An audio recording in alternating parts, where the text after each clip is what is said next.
অন্তর্বর্তী সরকারের ১ বছরে মব সংস্কৃতির বিস্তার এবং আইন শৃঙ্খলা পরিস্থিতির অবনতি আমাদের দারুণভাবে উদ্বিগ্ন করেছে। আমরা দেখেছি যে নারী শিশুর উপর নির্যাতন অনেক বেড়ে গেছে, উদ্বেগের কারণ হয়ে দাঁড়িয়েছে। নারীর অধিকার ও স্বাধীনতা নিশ্চিত করার ক্ষেত্রেও এই সরকারের তেমন কোনো সাফল্য নেই, বরং ব্যর্থতা অনেক বেশি।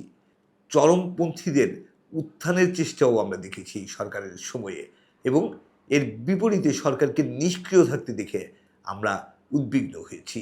আমরা আশা করেছিলাম যে অন্তর্বর্তী সরকার দ্রুততম সময়ের মধ্যে প্রশাসন এবং পুলিশকে ফ্যাসিবাদের দোষমুক্ত করবে, নিরপেক্ষ করবে। সেক্ষেত্রেও এখনও উদ্বেগের অনেক কারণ রয়ে গেছে।